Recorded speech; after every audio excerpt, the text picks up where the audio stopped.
નમસ્કાર શ્રોતા મિત્રો, આપ સૌનું સ્વાગત છે મારી YouTube channel awesome audio books Neet FM પર। આજે હું આપના માટે લઈને આવ્યો છું પવિત્ર પુરુષોત્તમ માસમાં એક સુંદર અદ્ભુત ધાર્મિક ઓડિયો બુક, જેનું નામ છે અપમાનિત મલમાસ, કેવી રીતે બન્યો પુરુષોત્તમ માસ, અધિક માસની અદ્ભુત કથા। મિત્રો, આજે આપણે સાંભળવાના છીએ હિન્દુ ધર્મના અત્યંત પવિત્ર અને પુણ્યશાળી મહિનાની કથા અધિક માસ, જેને પુરુષોત્તમ માસ તરીકે પણ ઓળખવામાં આવે છે। આ કથા માત્ર એક વધારાના મહિનાની નથી, પરંતુ અપમાનથી સન્માન સુધીની એક દિવ્ય યાત્રા છે, જે આપણને જીવનનો અમૂલ્ય સંદેશ આપે છે। ચાલો શ્રદ્ધાપૂર્વક આ પવિત્ર કથા શરૂ કરીએ। ભાગ 1, અધિક માસ કેવી રીતે આવ્યો। પ્રાચીન સમયથી હિન્દુ પંચાંગ ચંદ્રના ગતિચક્ર પ્રમાણે ચાલે છે। ચંદ્રવર્ષ લગભગ 354 દિવસનું હોય છે, જ્યારે સૂર્યવર્ષ લગભગ 365 દિવસનું। આ રીતે દર વર્ષે લગભગ 11 દિવસનો તફાવત રહેતો હતો। સમય જતાં આ તફાવત વધતો ગયો અને લગભગ 3 વર્ષ પછી એક આખો મહિનો વધારાનો થવા લાગ્યો। આ વધારાના મહિનાને કોઈ નામ નહોતું, તે કોઈ તહેવારનો ભાગ નહોતો, કોઈ દેવતાનો અધિકાર નહોતો, તેથી બધા લોકો તેને અશુભ માનવા લાગ્યા। આ વધારાના મહિનાને મલમાસ એટલે કે નકામો મહિનો કહેવામાં આવતો। ભાગ 2, મલમાસનું દુઃખ। એક દિવસ મલમાસ ખૂબ દુઃખી થયો। લોકો તેને અપમાનિત કરતા, કોઈ પૂજા કરતું નહીં, કોઈ શુભ કાર્ય કરતું નહીં, કોઈ તેને સ્વીકારતું નહીં। દુઃખી થઈને મલમાસ દેવતાઓ પાસે ગયો। સૌપ્રથમ તે ઇન્દ્રદેવ પાસે ગયો। હે દેવરાજ, મને પણ માન અને સ્થાન અપાવો। પણ ઇન્દ્રદેવે કહ્યું, હું આ સમસ્યાનું સમાધાન કરી શકતો નથી। ત્યારબાદ તે બ્રહ્માજી પાસે ગયો। બ્રહ્માજીએ પણ મદદ ન કરી। પછી તે ભગવાન શિવ પાસે ગયો, પરંતુ ત્યાંથી પણ તેને આશ્વાસન સિવાય કંઈ મળ્યું નહીં। હવે મલમાસ સંપૂર્ણપણે નિરાશ થઈ ગયો। ભાગ 3, ભગવાન વિષ્ણુની શરણાગતિ। અંતે મલમાસ વૈકુંઠ ધામ પહોંચ્યો। ત્યાં ભગવાન વિષ્ણુના ચરણોમાં પડીને રડવા લાગ્યો। તે બોલ્યો, હે પ્રભુ, મારું કોઈ નથી, બધા મને તિરસ્કારે છે, મને કોઈ દેવતા સ્વીકારતા નથી। ભગવાન વિષ્ણુ કરુણા સાગર હતા। તેમણે મલમાસનું દુઃખ સાંભળ્યું। તેમનું હૃદય દ્રવી ઉઠ્યું। ભગવાને પ્રેમથી કહ્યું, હે માસ, હવે તું દુઃખી ન થા। આજથી હું તને મારું નામ આપું છું।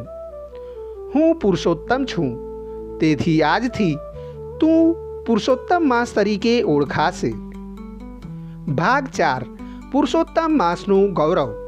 ભગવાન વિષ્ણુએ આગળ કહ્યું, જે પુણ્ય બીજા મહિનાઓમાં વર્ષો સુધી સાધના કરીને મળે છે, તે પુણ્ય પુરુષોત્તમ માસમાં ભક્તિથી સરળતાથી પ્રાપ્ત થશે।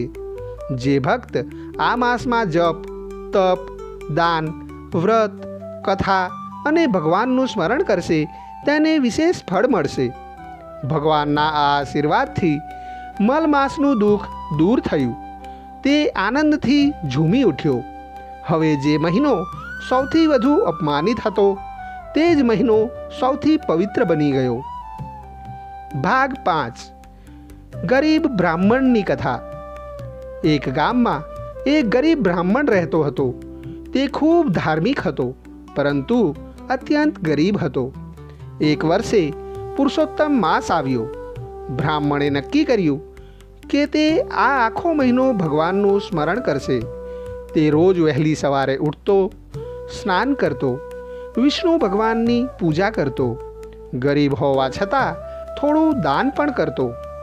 એક દિવસ ભગવાન તેની ભક્તિથી પ્રસન્ન થયા। સ્વપ્નમાં દર્શન આપીને કહ્યું, હે ભક્ત, તારી નિષ્ઠા અને ભક્તિથી હું પ્રસન્ન છું। થોડા સમયમાં તેની ગરીબી દૂર થઈ ગઈ। તેનું જીવન સુખ અને સમૃદ્ધિથી ભરાઈ ગયું. ભાગ 6. પુરુષોત્તમ માસમાં શું કરવું? શાસ્ત્રો અનુસાર આ માસમાં નીચેના કાર્યો વિશેષ ફળદાયી માનવામાં આવે છે. ભગવાન વિષ્ણુનું સ્મરણ, ઓમ નમો ભગવતે વાસુદેવાય મંત્રનો જાપ, ભગવદ્ ગીતા અને વિષ્ણુ સહસ્ત્ર નામનું પાઠ, ગાયને ચારો ખવડાવવો, ગરીબોને દાન કરવું, તુલસી પૂજન, કથા અને સત્સંગ સાંભળવા, ઉપવાસ અને સંયમનું પાલન કરવું. ભાગ 7. કથાનો સંદેશ. મિત્રો, અધિક માસની આ કથા આપણને એક અદ્ભુત સંદેશ આપે છે. જીવનમાં ક્યારેક એવું પણ બને છે કે લોકો આપણું મહત્ત્વ સમજતા નથી, આપણને અવગણના મળે છે. પરંતુ જો આપણે ધીરજ, શ્રદ્ધા અને સત્યનો માર્ગ છોડીએ નહીં તો એક દિવસ ભગવાન આપણું સન્માન જરૂર વધારશે. જે રીતે મલમાસ પુરુષોત્તમ માસ બન્યો, તે રીતે મુશ્કેલીઓ પણ આશીર્વાદમાં બદલાઈ શકે છે. સમાપન. પ્રિય શ્રોતાઓ, આ હતી પવિત્ર અધિક માસ અથવા પુરુષોત્તમ માસની કથા. જો આપને આ કથા ગમી હોય તો તેને તમારા પરિવાર અને મિત્રો સાથે જરૂર શેર કરજો. આવી જ ધાર્મિક, પ્રેરણાદાયક અને જ્ઞાનવર્ધક કથાઓ સાંભળવા માટે મારી channel awesome audio books Neet એફએમને આજે જ સબસ્ક્રાઈબ કરી લેશો. શ્રોતા મિત્રો, તમને જો મારી આ ઓડિયો બુક ગમી હોય તો એને લાઈક કરશો, શેર કરશો અને કોમેન્ટ જરૂરથી કરશો. આ સાથે જ નવા જોડાયેલા શ્રોતા મિત્રોને જણાવવાનું કે આ અધિક માસમાં વિષ્ણુ પુરાણની સંપૂર્ણ કથાની ઓડિયો બુક શ્રેણી ભાગ 1 થી 8 હું રજૂ કરી રહ્યો છું, જેમાં ભાગ 1 અને 2 મેં ઓડિયો બુક સ્વરૂપે રજૂ કરી દીધા છે. તો આપ એનો પણ ચોક્કસપણે લાભ લેશો. અને આગળના ભાગ જો તમે સાંભળવા માંગતા હો તો કોમેન્ટમાં ભાગ 3 એવું લખી દેજો, જેથી મને આપના માટે આગળ ઓડિયો બુક બનાવવા પ્રોત્સાહન મળી રહે. કારણ કે ઘણા બધા શ્રોતાઓ માત્ર ઓડિયો બુક સાંભળે છે પરંતુ એને લાઈક કે કોમેન્ટ નથી કરતા. માટે જો હજુ આપને આગળ મારી ચેનલ પર આવી ધાર્મિક ઓડિયો બુક સાંભળવી હોય તો આજે જ મારી channel awesome audio books Neet એફએમને સબસ્ક્રાઈબ કરી લેશો. આ સાથે જ હું મારી વાણીને વિરામ આપું છું. ફરી મળીશું નવી ઓડિયો બુકમાં. ત્યાં સુધી આપ સ્વસ્થ રહો, સુરક્ષિત રહો. જય ભારત, જય હિન્દ. ઓમ નમો ભગવતે વાસુદેવાય. અસ્તુ.